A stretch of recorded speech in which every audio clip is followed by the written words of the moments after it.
मेरा तुम्हें proper knowledge provide करना इज द मेन की। ठीक है, अगर मैं वो नहीं करता हूँ तो शायद कहीं ना कहीं इस चैनल को खोलने का रीज़न बेकार है, क्योंकि मैंने इस चैनल को इसलिए ही खोला कि मैं फोरेक्स से रिलेटेड हर एक चीज़ तुम तक पहुंचा पाऊँ।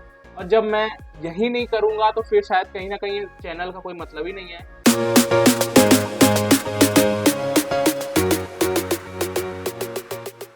तो hello what's up guys, welcome back to the channel. Hope आप अपने ट्रेडिंग करियर में अच्छा कर रहे होंगे। और बाकी जैसा मैंने बताया था कि बिगनर सीरीज शुरू होने वाली है, तो ये बिगनर सीरीज का पार्ट 1 है, जिसमें मैं बिगनर सीरीज में बेसिकली क्या टॉपिक्स कवर करूंगा वो मैं बताऊंगा, और अभी आज के इस वीडियो में कौन कौन से टॉपिक्स कवर करेंगे वो भी बताऊंगा। उससे पहले मैं अपना इंट्रोडक्शन दे दूं। मैं हूं विभव राव और आप देख रहे हैं इंडियन फोरेक्स एक्सप्लोरर। बेसिकली मैं एक ग्रेजुएट फर्स्ट ईयर स्टूडेंट हूँ और मैं उत्तर प्रदेश का रहने वाला हूँ। बाकी चलिए शुरू करते हैं।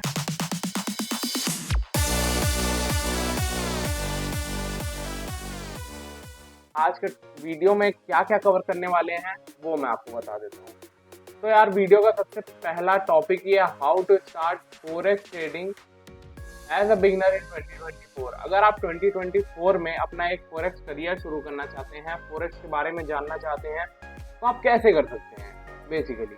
क्योंकि डीप में घुसने से पहले पहले हम लोग को हर चीज़ का बेसिक्स पता होना चाहिए। तो उसी बेसिक्स को हम इस बिगनर सीरीज में कवर करेंगे, जहाँ पे हम बेसिक्स टू एडवांस हर एक चीज़ें टॉपिक टू टॉपिक कवर करेंगे। ठीक है, तो मैं बता देता हूँ, चलते हैं पहले। बेसिकली इस बिगनर सीरीज में, पूरी बिगनर सीरीज में हम क्या क्या टॉपिक्स कवर करेंगे बता देता हूँ। What is forex, how and what to trade in forex, मतलब हम कैसे और क्या ट्रेड करते हैं फोरेक्स में, फोरेक्स की सेशंस और उनकी टाइमिंग क्या है अकॉर्डिंग टू इंडियन टाइमिंग बताऊंगा। उसके बाद fundamental analysis, technical analysis, strategies पे डिस्कस करेंगे। उसके बाद रिस्क मैनेजमेंट, जो कि बहुत ज़रूरी है, साइकोलॉजी जानेंगे, और सबसे मेन टॉपिक है जो कि शायद सबको इंतज़ार होगा बहुत टाइम से, ब्रोकर, कि मैं क्या ब्रोकर पर्सनली यूज़ करता हूँ, तो वो भी हम इस बिगनर सीरीज में कवर करेंगे। तो इस बिगनर सीरीज के एंड तक जरूर से जुड़े रहिएगा आप सब लोग, और बाकी वीडियो को एंड तक देखिएगा। हेल्पफुल लगे तो वीडियो को यार लाइक कर देना और चैनल को सब्सक्राइब भी कर देना, क्योंकि कंटेंट बनाने में थोड़ी मेहनत भी लगती है, और बाकी सपोर्ट ऐसे ही दिखाते रहिए। तो शुरू करते हैं। तो यार देखो, पहला हमारा टॉपिक क्या होने वाला है। आज के वीडियो में हम बेसिकली 4 टॉपिक्स कवर करने वाले हैं। वो है what is forex, how and what to trade in forex, forex sessions और उनकी टाइमिंग, और फंडामेंटल एनालिसिस। ठीक, ये 4 टॉपिक्स आज हम इस वीडियो में कवर करेंगे, और ऐसे ही स्प्लिट करके हम हर एक टॉपिक्स को वीडियो टू वीडियो कवर करेंगे। इसीलिए बार बार बोल रहा हूँ, इस बिगनर सीरीज के एंड तक बने रहिएगा आप लोग। तो शुरू करते हैं। तो हमारा सबसे पहला टॉपिक जो आता है वो है व्हाट इज फोरेक्स। ठीक, फोरेक्स देखो 2 वर्ड के कॉम्बिनेशन से बना है। एक ये है फॉरेन एक्सचेंज, ठीक है, फॉरेन एक्सचेंज।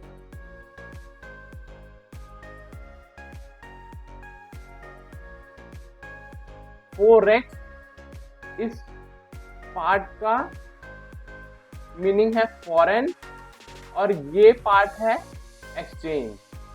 तो बेसिकली हम फोरेक्स में किस चीज पे वर्क करते हैं, फॉरेन एक्सचेंजेस पे वर्क करते हैं। ठीक है, फॉरेन एक्सचेंजेस के बेसिस पे हम ट्रेड लेते हैं, फॉरेन एक्सचेंज में हम बेसिकली वर्क करते हैं। तो फोरेक्स इन 2 चीजों की स्प्लिट से बना है, जो कि हमने जाना। इसको मैं हटा दूं, बाकी की और इजली मैं हर चीज कवर कर सकूं। हमने ये तो जान लिया फोरेक्स 2 वर्ड से मिलके बना है, फॉरेन एंड एक्सचेंज। अब फोरेक्स है क्या? ये तो जान गए कि फोरेक्स 3 वर्ड्स के कॉम्बिनेशन से बना है। अब फोरेक्स बेसिकली है क्या? तो फोरेक्स मैंने अपने शॉर्ट्स में भी कवर किया है कि फोरेक्स क्या है। सिंपल लैंग्वेज में एकदम बता रहा हूँ। Forex is a foreign exchange market जिसमें बेसिकली हम करेंसी पेयर्स को ट्रेड करते हैं। ठीक, अब भाई करेंसी पेयर्स क्या होती है तो उसको भी आज के इस वीडियो में हम कवर करेंगे आगे। बाकी ये जान लेते हैं कि फोरेक्स है क्या, वर्क कैसे करता है, पहले ये हम कवर कर लेते हैं।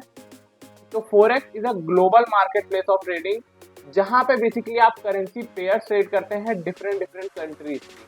जैसे हर कंट्रीज का अपना डिफरेंट करेंसी होता है। जैसे इंडिया का INR है और जापान का जैपनीज येन है, वैसे ऑस्ट्रेलिया का ऑस्ट्रेलियन डॉलर है, AUD, JPY, GBP, great British pound, euro, EUR।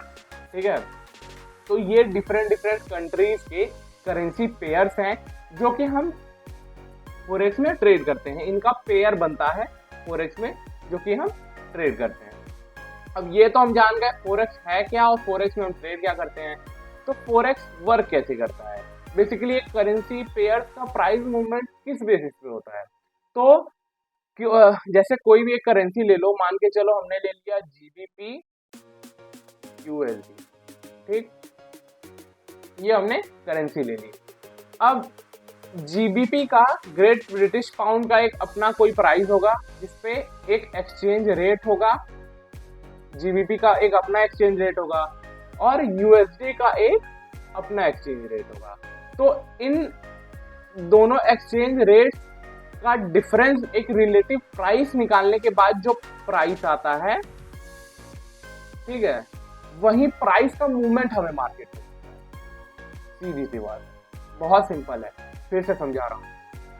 Great British pound United kingdom की करेंसी है, USD अमेरिका यूनाइटेड स्टेट्स की करेंसी है। अब UK का अपना एक अलग एक्सचेंज रेट होगा, उसका एक अलग प्राइस होगा और USD का अपना एक अलग प्राइस होगा। ठीक, एक्सचेंज रेट जो बोलते हैं, जैसे इंडिया का एक्सचेंज रेट अलग है, वैसे ही डिफरेंट कंट्रीज के अलग एक्सचेंज रेट्स होते हैं। वैसे ही GBP और USD का भी एक अपना एक्सचेंज रेट होगा। ठीक, और इन्हीं एक्सचेंज रेट का एक रिलेटिव प्राइस निकालते हैं जो कि हमें प्राइस मूवमेंट डिस्क्राइब करता है, जो कि हम चार्ट्स के फॉर्म में देखते हैं। आई बात समझ में? अगर नहीं आई तो वीडियो को थोड़ा पीछे करके दोबारा से समझ लो। ठीक है, क्योंकि यार देखो, फोरेक्स बेसिक्स जानना पहले बहुत जरूरी है। तुम किसी भी चीज में एंटर करते हो या कोई भी किसी भी चीज की पढ़ाई करते हो तो तुम्हारा सबसे पहला फोकस उस बिल्डिंग के बेस पे होगा। ठीक है, ये बिल्डिंग क्या है? फोरेक्स में करियर बनाना। अब उस बिल्डिंग का एक बेस जो है, एक बेसिक्स जो है कि बेस कैसा होगा, बेस कैसे बनता है, बेस में क्या क्या होता है, वैसे ही फोरेक्स की बेसिक्स क्या क्या है ये जानना बहुत जरूरी है। ठीक है, तो वीडियो के एंड तक बने रहना, वही चीजें हम इस वीडियो में कवर करने वाले हैं। ठीक, ये सब समझ में आ गया। फोरेक्स में हम ट्रेड करते हैं करेंसी पेयर्स का प्राइस मूवमेंट सिंपल सा है, एक्सचेंज रेट्स है, उनका एक रिलेटिव प्राइस निकालने के बाद जो प्राइस दोनों एक्सचेंज रेट का एक रिलेटिव प्राइस जो निकलता है वही चार्ट मूवमेंट या प्राइस मूवमेंट डिफाइन करता है। ठीक है भाई, ये भी समझ गए। रुको, इसको मैं क्लियर कर दूं थोड़ा कि आसानी हो। अब ये तो जान गए कि फोरेक्स होता क्या है, फोरेक्स में हम ट्रेड क्या करते हैं। फोरेक्स, अच्छा ठीक है भाई, करेंसी पेयर्स होती है। अब करेंसी पेयर्स की बात की जाए, उसको हम अगले स्लाइड में कवर करते हैं। ठीक है, फोरेक्स हमारा पहला टॉपिक, व्हाट इज फोरेक्स, क्या हुआ, कंप्लीट। ठीक, अब how and what to trade in forex. Forex को कैसे और क्या ट्रेड करते हैं, इसका आंसर मैंने फोरेक्स में एक्सप्लेन कर दिया है, हम बेसिकली करेंसी के पेयर्स ट्रेड करते हैं। ठीक, कैसे ट्रेड करते हैं? अब बेसिकली यार तुम डायरेक्ट मार्केट में ट्रेड नहीं ले सकते, ठीक है, उसके लिए तुम्हें क्या होगा एक ब्रोकर की जरूरत है। तुम कैसे ट्रेड लोगे? तो ब्रोकर के थ्रू ट्रेड लोगे। अब देखो ट्रेड लेने में भी दो चीजें आती हैं। पहला तो तुम करेंसी को नहीं तो खरीदोगे, नहीं तो करेंसी को बेचोगे। अब इस बाइंग को हम टेक्निकल टर्म्स में लॉन्ग कहते हैं, लॉन्ग पोजीशन, और इस सेलिंग को हम टेक्निकल टर्म में शॉर्ट पोजीशन कहते हैं। मतलब किसी करेंसी को आप बाई कर रहे हैं तो आप उसमें लॉन्ग पोजीशन बना रहे हैं, मतलब लंबे समय के लिए। पता है हर एक वर्ड का मीनिंग उसी वर्ड में छुपा है। लॉन्ग मतलब लंबे समय के लिए, लॉन्ग आप कर रहे हैं मतलब बाई कर रहे हैं, खरीद रहे हैं लंबे टाइम के लिए। ठीक, और अगर आप सेल करते हैं या शॉर्ट करते हैं, शॉर्ट का मतलब ही हो गया कि छोटे टाइम के लिए हमने करेंसी को बेचा और फिर खरीद लिया। अब भाई चलो ये तो समझ में आता है कि हमें करेंसी खरीदना कैसे है, ठीक, लेकिन हम करेंसी बेच कैसे सकते हैं? ठीक, इसी को शॉर्ट सेलिंग कहते हैं। अब ये करते कैसे हैं कि आप किसी भी करेंसी को, ठीक है, हायर प्राइस पे बाई करते हो, सॉरी आप किसी भी करेंसी को हायर प्राइस पे सेल करते हो और लोअर प्राइस पे उसे खरीद लेते हैं। इस हायर प्राइस से लोअर प्राइस तक के बीच का जो मोमेंटम पूरा कवर होता है, उसमें आपका प्रॉफिट जनरेट होता है। सीधा सा सिंपल सा, वो मैंने थोड़ा उल्टा बोल दिया, हाई प्राइस बाई, तो उसको थोड़ा, ठीक है, फिर से समझा रहा हूं। सेलिंग कैसे करते हैं? हायर प्राइस पे क्या करते हैं? बेचते हैं।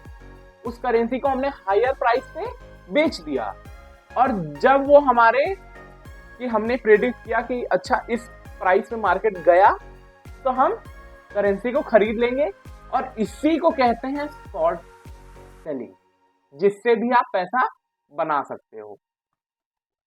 तो थोड़ा मैसी हो गया, इसे क्लीन कर दो। तो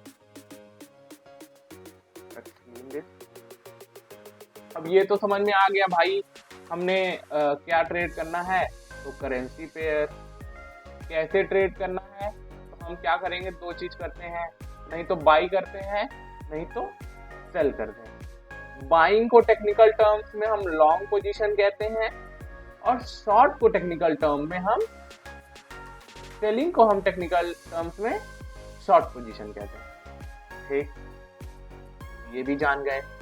अब ये बाइंग सेलिंग होती कैसे है, तो मान के चलो, फिर से हम एग्जांपल लेते हैं, GBP एंड USD।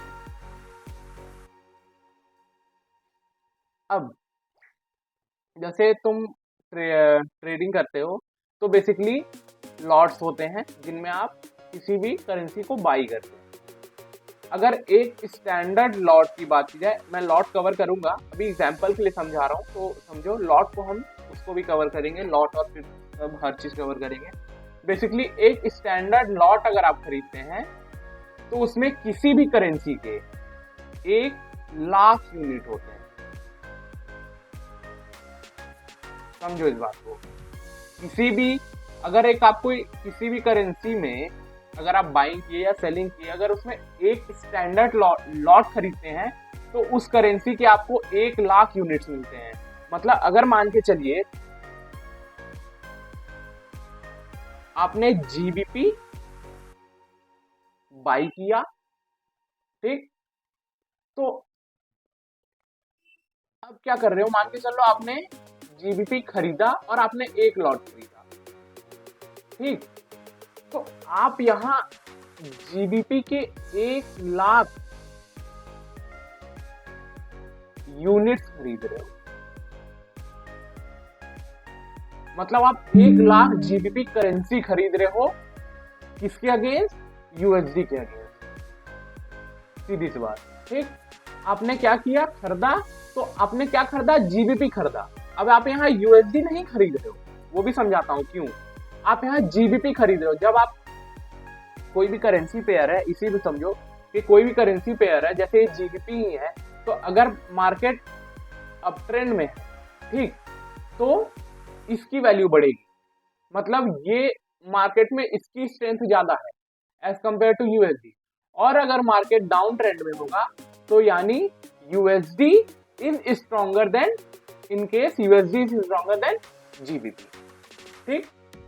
तो अब यहाँ आते हैं कि अगर आप एक स्टैंडर्ड लॉट बाई करते हो तो उसमें जैसे आपने खरीदा, ठीक, तो आप यहाँ पे 1 लाख ग्रेट ब्रिटिश पाउंड की यूनिट, 1 लाख करेंसी खरीद रहे हो यूएसडी के अगेंस्ट। और अगर आप शॉर्ट सेलिंग करते हो तो यहाँ पे आप क्या कर रहे हैं? Basically 1 lakh unit of USD by कर रहे हैं। आप कर तो सेलिंग रहे हैं, लेकिन आप करेंसी कौन सी खरीद रहे हैं? वो है यूएसडी, ठीक। बहुत सिंप्लीफाई वे में समझा रहा हूं। तो अगर कोई भी दिक्कत होती है तो तुम कमेंट में मुझे पूछ सकते हो, एंड मैं मेरी पूरी कोशिश रहेगी, मैं रिप्लाई करूंगा कि आपके डाउट्स को मैं फुल टू फुल क्लियर कर सकूं। और बाकी अगर नहीं समझ में आता है तो आप रिवर्ट बैक करके दोबारा से इस चीज को समझ सकते हो, ठीक है। तो अगर आप खरीदते हो तो आप 1 लाख यूनिट जीबीपी खरीद रहे हो, और अगर आप किसी भी चार्ट में सेलिंग कर रहे हो तो उसकी जो कोट करेंसी होती है आप उसको खरीद रहे हो, ठीक। अब देखो, अब भाई फिर से नया टर्म कि भाई अब ये कोट करेंसी क्या होती है और ये बेस करेंसी क्या होती है। तो लेट मी टेल यू, हर एक चीज कवर करेंगे। देखो, कोट और बेस करेंसी पे जाने से पहले मैं बता देता हूँ करेंसी कितनी तरीके की होती है। करेंसी बेसिकली 3 तरीके की होती है। एक major currency, minor currency and exotic currency. अच्छा भाई, हमने मेजर सुना है, माइनर सुना है, अब ये एक्सोटिक करेंसी क्या है, ठीक है, बताता हूं। पहले जान लो मेजर करेंसी क्या होती है। मेजर करेंसी में भी यूएसडी होता है। पहले एक सिंपल सा डिफरेंशिएशन जान लो, इसमें भी यूएसडी होता है, इसमें भी यूएसडी होता है, लेकिन एक्सोटिक करेंसी में यूएसडी नहीं होता है, ठीक। अब मेजर करेंसी उसे कहेंगे like GBP, USD. These currencies will be called as major currency। जिस करेंसी का कोट करेंसी अगर यूएसडी होता है तो वो मेजर करेंसी होती है। और इसका सेम उल्टा, अगर कोई करेंसी, ठीक, जिसमें यूएसडी कंसिस्ट नहीं होता है उसे हम माइनर करेंसी पेयर कहते हैं,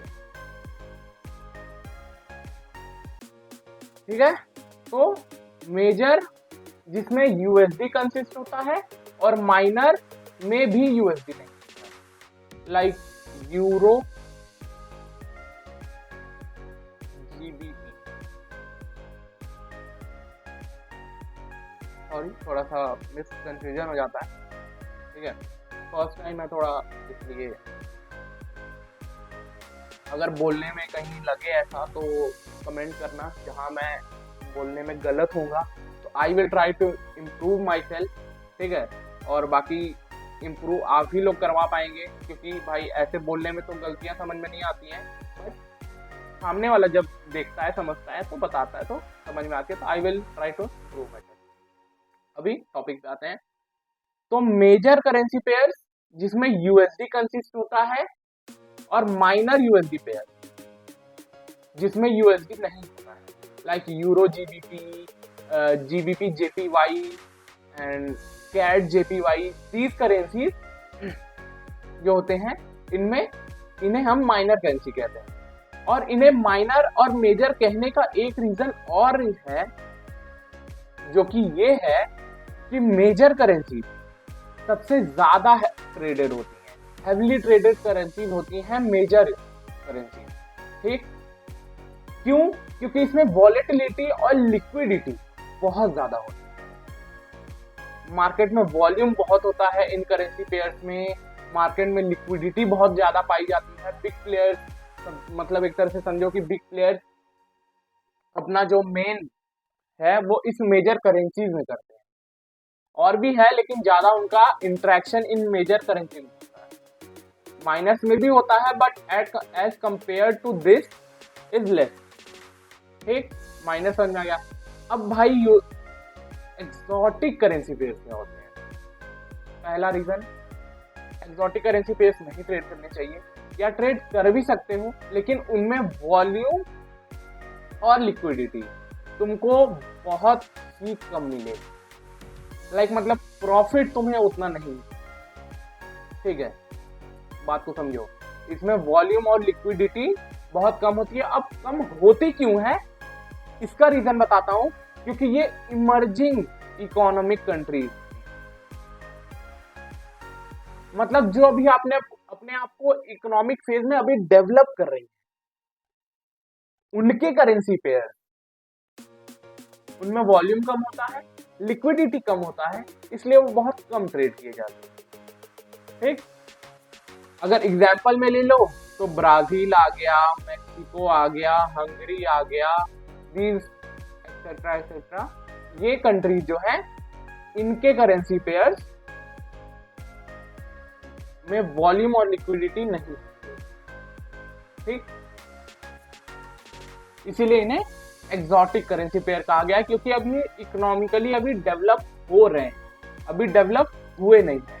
और अगर मेजर और माइनर की बात की जाए तो यूएसडी भी एक डेवलप्ड इकोनॉमिकल कंट्री है। United states, England, United kingdom भी एक डेवलप्ड है, यूरोपियन स्टेट्स डेवलप्ड हैं, और कैनेडियन स्टेट्स डेवलप हैं, ऑस्ट्रेलिया डेवलप है। तो इन लोग के, इन कंट्रीज के पेयर जो है वो हैवीली ट्रेडेड होते हैं, क्योंकि इनमें वॉल्यूम और लिक्विडिटी अच्छी मिलती है, क्योंकि ये इकोनॉमिकली और फाइनेंशियली डेवलप हो भी चुके हैं और एक लिमिट में है, एक स्टेज पे है कि आप इन करेंसीज में आपको अच्छा वॉल्यूम और अच्छा लिक्विडिटी मिलता है। ठीक, तो ये हमने कवर किया कि what is, how and what to trade in forex. अब हमारा जो अगला टॉपिक है वो है फॉरेक्स सेशन और उनकी टाइमिंग। बेसिकली फॉरेक्स की 4 सेशन होते हैं। ठीक है, पहला होता है Tokyo session, Sydney session, London session and New York session.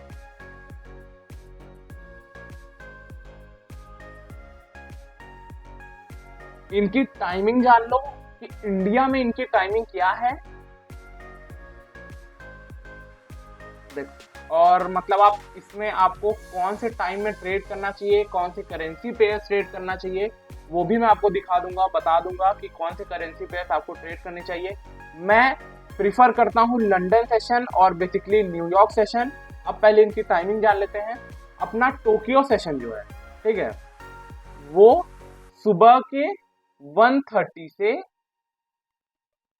लेकर सुबह के 10 बजे तक चलता है सुबह में। ठीक, उसके बाद अपना सिडनी सेशन जो कि 5:30 से सुबह के 5:30 से 2:30 PM तक चलता है, मतलब दोपहर के 2:30 बजे तक। उसके बाद आप अपना आता है लंदन सेशन, जो कि दोपहर के 12 बजे से या 12:30 से रात के 10:30 तक चलता है। और अपना सबसे मोस्ट वॉलेटाइल और लिक्विड सेशन जो है वो है न्यूयॉर्क सेशन, जो कि शाम के 6:30 से या 6 बजे से सुबह के अगले दिन 2:30 बजे तक चलता है। Sorry, AM। अब एक चीज अगर नोटिस किया होगा तो इनकी एक ओवरलैपिंग भी होती है। एक टाइम ऐसा आता है जिनमें ये ओवरलैप भी करते हैं, ठीक है।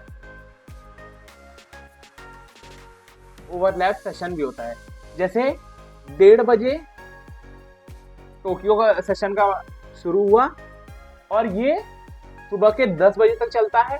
वहीं साथ साथ 5:30 से सिडनी सेशन भी शुरू हो जाता है। तो इनके ओवरलैप्स में इनको बेसिकली एशियन सेशन भी कहा जाता है। ये एशियन सेशन के अंडर में भी आते हैं, इनको टोक्यो सेशन और सिडनी सेशन। और इनमें तुम पेयर ट्रेड कर सकते हो, लाइक जैपनीज येन के, और जैसे like euro GBP, CAD JPY and GBP JPY। तो जितने JPY के पेयर्स होते हैं, जापानीज के पेयर्स, ये सब एशियन सेशन में बहुत अच्छे होते हैं, वॉलेटाइल होते हैं। लिक्विडिटी उनमें एशियन सेशन में इन पेयर्स में अच्छी खासी होती है, ठीक। और इनके ओवरलैप सेशन में, अब ये ओवरलैप होता क्यों है पहले ये जान। देखो, फोरेक्स एक डिसेंट्रलाइज मार्केट है, मतलब उसका कोई भी एक मतलब एक सेंटर नहीं है जहां से वो ऑपरेट हो, ठीक। तो इसीलिए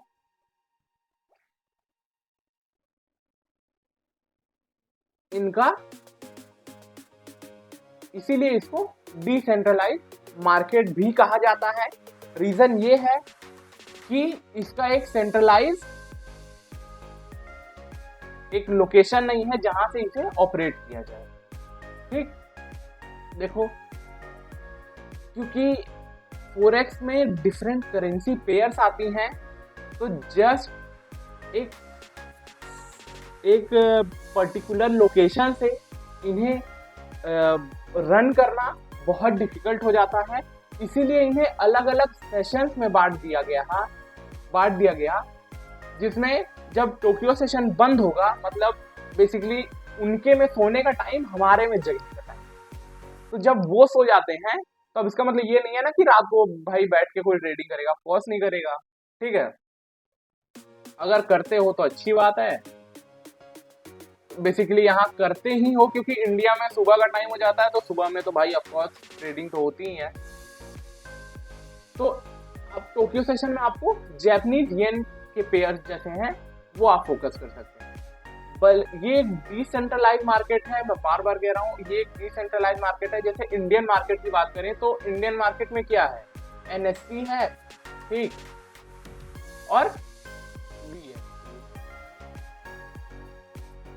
तो इनकी एक टाइमिंग है जिनमें ये रन करते हैं, जो कि सुबह के 9:15 से शुरू होता है और शाम के 3:30 या 4, 4:30, 5 बजे तक बंद हो जाता है, ठीक।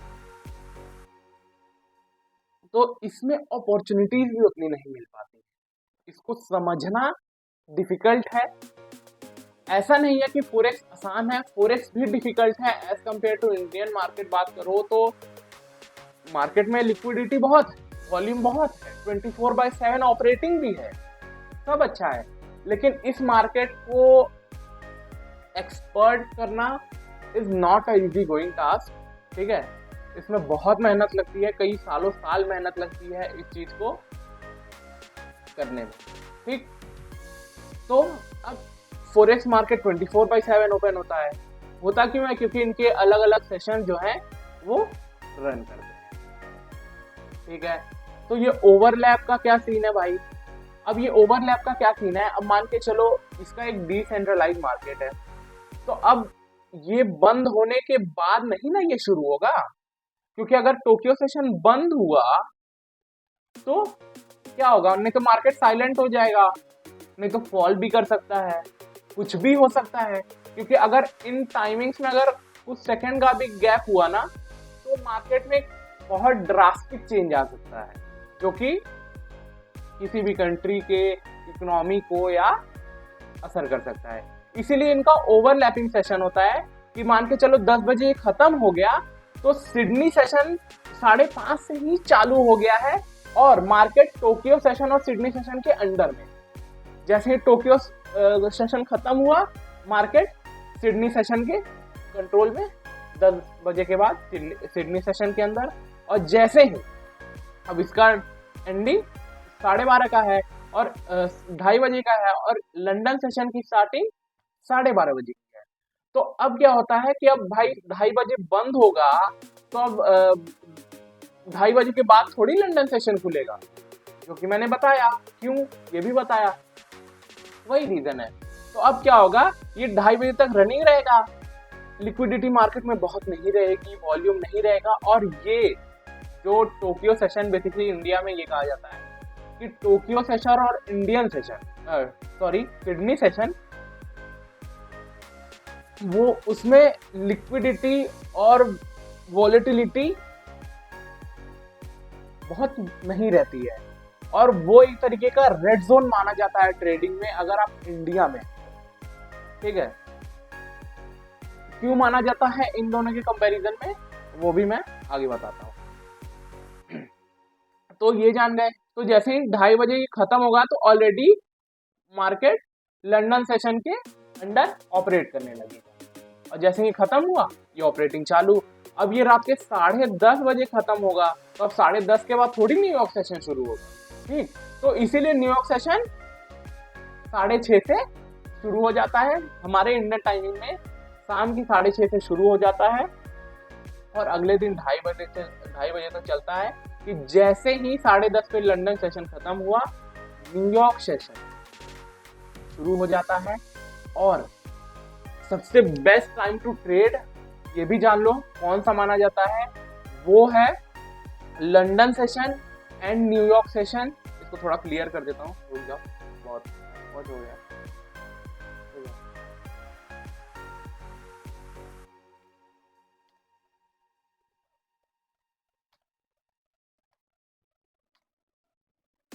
सबसे लिक्विड मार्केट और सबसे वोलेटिलिटी और सबसे ज्यादा लिक्विडिटी इन दो सेशंस में पाई जाती है, वो है London session and New York session.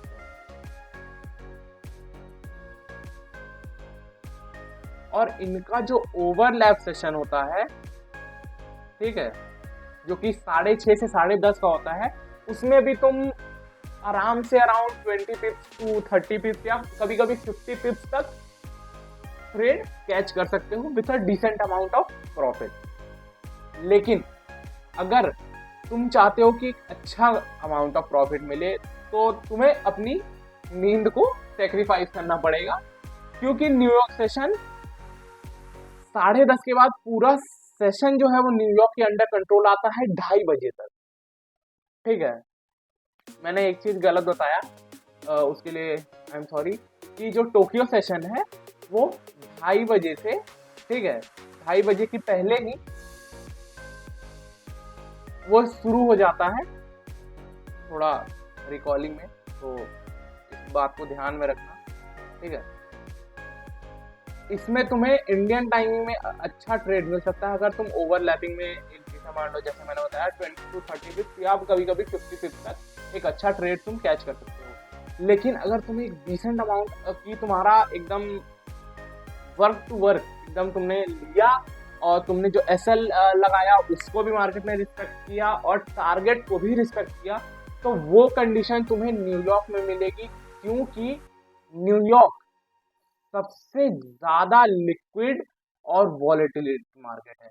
इसमें अल्ट्रा हाई कह सकते हो, जैसे अल्ट्रा प्रो मैक्स होता है ना, उस टाइप की लिक्विडिटी न्यूयॉर्क सेशन में पाई जाती है। तो जस्ट थिंक कि उसमें अपॉर्चुनिटीज कितनी बढ़िया हो। और मैं रात को जग के मैं अपना ट्रेड लेता हूँ और मैं 2-3 बजे तक सोता हूँ और फिर सुबह 6-7 बजे तक उठ जाता हूँ। और अगर मुझे सुबह में ट्रेड अगर मिलता है तो ठीक, वरना मैं बेसिकली 10:30 के बाद ही अपने खावा के सेटअप पे बैठता हूँ खाना वाना करके, और अपना सब स्ट्रैटेजी जो है उस पर स्टिक आउट करके उस पर वर्क करके जो जोन मुझे मिलता है, और मुझे अच्छा खासा डिसेंट अमाउंट ऑफ $100+ का प्रॉफिट भी हो जाता है। अब ये प्रॉफिट देख के और ये सुन के सिर्फ मत इंटरेस्टेड हो जाना, क्योंकि इसमें जितना अच्छा प्रॉफिट मिलता है ना भाई, उतना ही लॉस भी लगता है। तुम लॉस बाकी मैंने फरवरी का पोर्टफोलियो में अपना शेयर किया था, उससे तुम जरूर से चेकआउट करना। इस वीडियो के आई लिंक पे इस वीडियो के एंड में वो वीडियो तुम्हें मिल जाएगा, जरूर से चेकआउट करना। और उस वीडियो में मैंने बेसिकली अपना फरवरी का पोर्टफोलियो शेयर किया है, जो मेरा फरवरी मंथ कैसा गया, ठीक है। और भी कई चीजें हैं जो कि मैं आप लोग के साथ शेयर करूंगा इस चैनल के थ्रू। तो यार चैनल से जुड़ जाओ, चैनल को सब्सक्राइब करके बेल नोटिफिकेशन ऑल पे सेट कर दो, क्योंकि बहुत अमेजिंग कंटेंट्स आप लोग को मिलने वाले हैं रिलेटेड टू फॉरेक्स। और मैं न्यूज ट्रेडिंग कैसे करता हूँ वो भी बताऊंगा। हर एक चीज न्यूज ट्रेडिंग हम लाइव भी करेंगे, आपको भी एक अच्छा डिसेंट अमाउंट ऑफ मैं कैच करवाऊंगा मूव। बाकी अभी यहाँ फोकस करते हैं, ठीक है। तो लंदन सेशन और न्यूयॉर्क सेशन का ओवरलैप जो होता है वो सबसे उसमें भी डिसेंट अमाउंट। और बाकी अगर तुम चाहते हो कि एक अच्छा प्रॉफिट मिले, क्योंकि मैंने खुद मैं बेसिकली पहले लंदन सेशन में ही ट्रेड करता था, बट समवेयर मेरी लाइक कह सकते हो कि प्रॉफिट उस हिसाब से नहीं था, क्योंकि वो लिक्विडिटी, वो लिक्विड ग्रैब, वो हर एक चीज ब्रेकआउट स्ट्रक्चर प्रॉपर जो है वो तुम्हें न्यूयॉर्क सेशन में ही मिलेगा। और फिर उसके बाद से मैंने अपना शेड्यूल चेंज किया और मैं रात को बैठ के ट्रेडिंग करता हूँ, जिसमें मैंने अपना एक और वीडियो भी डाला हुआ कि मैं रात को शॉर्ट्स भी डाला था, जिसमें मैंने रात को 12 बजे ट्रेडिंग की, ठीक है। और बाकी इधर बीच भी मैंने किया, जिसमें मुझे अराउंड $150 का अराउंड ऐसा प्रॉफिट हुआ, जो कि मैंने न्यूयॉर्क सेशन में ट्रेड लिया था। मैंने एसएल और टारगेट फिक्स करके फिर मैं अपना 2 बजे के बाद I just get to bed और मैं सो जाता हूँ। बाकी सुबह मुझे ज़्यादातर मेरा टारगेट हिट ही मैसेज मिलता है, कभी कभार, क्योंकि भाई लाइव मार्केट में बहुत चीज़ें डिफरेंस कर जाती हैं। और बाकी तो न्यूयॉर्क सेशन में लिक्विडिटी और वॉलेटिलिटी बहुत ही हाई लेवल की होती है, और इसमें ज़्यादातर देखोगे कि देखो यार, तुम्हें जो स्ट्रैटेजीज मिलती हैं वीडियो से, तुमने कई लोग के स्ट्रैटेजीज भी देखी होगी, ये स्ट्रैटेजीज, वो स्ट्रैटेजीज, ये यूज कर लो, वो यूज कर लो, उसका परफेक्ट यूज। देखो ऐसा नहीं है कि तुम्हें सुबह में या दोपहर में ट्रेड करते हो तो अच्छा कैच मिल जाएगा, डिसेंट अमाउंट ऑफ कैच मिल जाएगा, मूव मिल जाएगा, कैच कर पाओगे, बट एक और अच्छा अमाउंट ऑफ कैच अगर मूव कैच करना है तुम्हें, तो मैं प्रिफर करता हूँ New York session is the best, क्योंकि सबसे ज्यादा ट्रेडिंग न्यूयॉर्क सेशन में होती है, सबसे ज्यादा ट्रेडिंग, ठीक है। इसलिए मैं न्यूयॉर्क सेशन प्रिफर करता हूँ। और बाकी हमारा फॉरेक्स सेशन और उनकी टाइमिंग भी आप जान चुके हैं। और तो अब हम डिस्कस करेंगे फंडामेंटल्स, ठीक है। फंडामेंटल्स भी हम कर लेते हैं। तो मैं एक नया स्लाइड एंटर कर लूँ, तो उसमें हम बेसिकली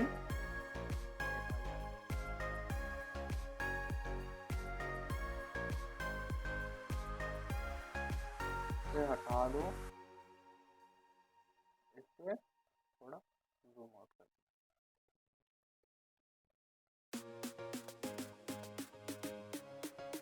इसमें हम थोड़ा फंडामेंटल एनालिसिस क्या होती है उसे डिस्कस कर लेते हैं। और आज के वीडियो में बेसिकली यही 4 टॉपिक्स कवर करेंगे, ठीक है। तो फंडामेंटल्स हम जान लेते हैं। बेसिकली देखो, फंडामेंटल एनालिसिस जैसा मैंने बताया, बेसिकली फंडामेंटल एनालिसिस जो है उससे हम एक तरीके का न्यूज ट्रेडिंग है, ठीक, जिससे आप एक decent amount of move capture कर सकते हैं with a decent amount of profit, जो कि मैंने अभी थोड़ी देर पहले शॉर्ट्स भी अपलोड किया जिसमें मुझे एक decent amount of move capture हुआ जस्ट बाय ट्रेडिंग न्यूज, जिसमें आप 7 से 8 हजार तक, 5 हजार से 8 हजार से ऊपर तक अच्छा खासा decent amount of move capture कर सकते हो। कभी कभी तो 10-10 हजार के ऊपर तक का भी मूव मिल जाता है। और देखो फोरेक्स मार्केट का यही एक अच्छा है कि लाइक इसमें तुम स्मॉल अमाउंट से भी एक अच्छा अमाउंट ऑफ प्रॉफिट जनरेट करो, ठीक है। लाइक इंडियन मार्केट में तो जब तुम 1 लाख लगाओगे, 2 लाख, 5 लाख इन्वेस्ट करोगे, तब तुम्हें जाके एक मूव कैप्चर करते हो तो तुम्हें 40,000, 50,000, 1 लाख, 2 लाख का मूव कैप्चर होता है, ठीक है। लेकिन फोरेक्स में क्या है, तुम 8 हजार से भी शुरू करते हो ना, और तुम अपने रिस्क रिवॉर्ड पे टिके रहते हो, तो तुम एक अच्छा अमाउंट, एक डिसेंट अमाउंट तुम कैच आउट कर सकते हो। जैसे मैं बेसिकली 0.2 लॉट से ट्रेड करता हूँ। अच्छा, इसको हम इसके बाद कवर करते हैं, मैं बता देता हूँ, ये बता दूंगा कि मैं कैसे क्या कवर लॉट लेता हूँ और मुझे उस लॉट का कैसे अराउंड क्या अप्रोक्स प्राइस होता है। पहले फंडामेंटल जान लेते हैं। फंडामेंटल्स बेसिकली क्या होता है कि कोई भी सोशल इवेंट जो हो, कोई न्यूज आई, कोई भी जैसे बजट हुआ या सीपीआई रिलीज होता है। अब जैसे इंडिया में बजट होता है, वैसे फॉरेन मार्केट में हम क्या देखते हैं, जैसे सीपीआई रिलीज हुआ, ठीक है, एनुअल सीपीआई रिलीज होता है, उसके बाद तुम्हारा अनएम्प्लॉयमेंट रेट रिलीज होता है। तो इन सब में एक अच्छा मूव कैप्चर तुम कर सकते हो अगर समझ गए कैसे कैप्चर करना। तो ऐसे बहुत न्यूज होती हैं जो कि आप कैप्चर कर सकते हो और उनका एक हाई इम्पैक्ट भी रहता है। और अगर ये भी बता दूं कि मैं न्यूज़ के लिए फोरेक्स का न्यूज़ अगर न्यूज़ एनालिसिस करना है तुम्हें, ठीक है, सिर्फ न्यूज़ ट्रेडिंग ही करते हो तब भी तुम्हें एक डिसेंट अमाउंट ऑफ प्रॉफिट होगा। बट न्यूज़ ट्रेडिंग को समझना थोड़ा मुश्किल है, बट हार्ड नहीं है, उतना इम्पॉसिबल टू द इम्पॉसिबल नहीं है, थोड़ा सा मुश्किल है, वो भी तुम समझ जाओगे। तो इस चैनल से जुड़ जाओ। बाकी आप फोरेक्स फैक्ट्री चेकआउट कर सकते हैं। अगर नहीं होगा ना तो मैं डिस्क्रिप्शन में उसका, वीडियो के डिस्क्रिप्शन में उसका लिंक भी प्रोवाइड कर दूंगा, जाके चेकआउट करना। और इस पे तुम्हें न्यूज़ का इफेक्ट मार्केट में क्या होने वाला है और कौन सी न्यूज़ का कितना इम्पैक्ट होने वाला है मार्केट में, वो हर एक चीज़ इस पे तुम्हें। और बाकी न्यूज़ ट्रेडिंग अगर तुम सीखना चाहते हो कि तुम न्यूज़ ट्रेडिंग कैसे कर सकते हो, तो उसकी भी वीडियो मैं ला दूंगा। अगर बाकी अगर बात की जाए तो आज की वीडियो में इतना ही, ठीक है। आज हमने 4 टॉपिक्स कवर किए और ये 4 टॉपिक्स थे हमारे forex, what is forex, how and what to trade in forex, forex session, उनकी टाइमिंग और फंडामेंटल एनालिसिस हम कैसे करते हैं, ठीक है। अगर नहीं होगा तो मैं फंडामेंटल एनालिसिस पे एक अलग से वीडियो बना दूंगा। अगर उस पर वीडियो चाहिए तो कमेंट ज़रूर करना, ठीक है, उस पर भी वीडियो बना देंगे बिगनर सीरीज के ख़त्म होते ही। तो आज के वीडियो में बेसिकली इतना ही, ठीक है। बाकी बिगनर सीरीज से जुड़े रहो क्योंकि अमेजिंग कंटेंट्स मिलेंगे। देखो यार, उतना अभी मैं लाइक एनिमेशन नहीं ऐड कर पा रहा हूँ क्योंकि मैं चाहता हूँ टू दी पॉइंट हर एक चीज़ सीखो। बाकी व्यूज़ तो भाई एनिमेशन वाले वीडियोस में पता नहीं क्यों ज़्यादा आते हैं। बाकी यार वीडियो को बनाने में एफर्ट थोड़ा लगता है और बिगनर सीरीज का ये पहला वीडियो आने में इतना टाइम इसीलिए लगा है क्योंकि आई वॉज जस्ट वर्किंग कि मैं मुझे क्या, क्योंकि देखो यार अगर मैं वो नहीं करता हूँ तो शायद कहीं ना कहीं इस चैनल को खोलने का रीज़न बेकार है। क्योंकि मैंने इस चैनल को इसलिए ही खोला कि मैं फोरेक्स से रिलेटेड हर एक चीज़ तुम तक पहुंचा पाऊँ, और जब मैं यही नहीं करूंगा तो फिर शायद कहीं ना कहीं चैनल का कोई मतलब ही नहीं है। इसीलिए वीडियो आने में थोड़ी सी टाइम लग गई क्योंकि आई वॉज वर्किंग कि मैं अपना जो नॉलेज है, जो मैंने सीखा, जो मैंने जाना, मैंने क्या कैसे किया, और बाकी मेरी स्टोरी अगर जानना है कि मैंने फॉरेक्स ट्रेडिंग कैसे शुरू की, क्या क्या सीखा, कैसे किया। तो हिट द सब्सक्राइब बटन और बेल नोटिफिकेशन ऑन करके उसे ऑल पे सेट कर दो। बाकी मिलते हैं ऐसे ही फॉरेक्स के अगले बिगिनर पार्ट 2 के सीरीज में। तब तक के लिए गुड बाय एंड जय हिंद। मिलते हैं आपको ऐसे ही फॉरेक्स के नॉलेजेबल कंटेंट के साथ। जय हिंद।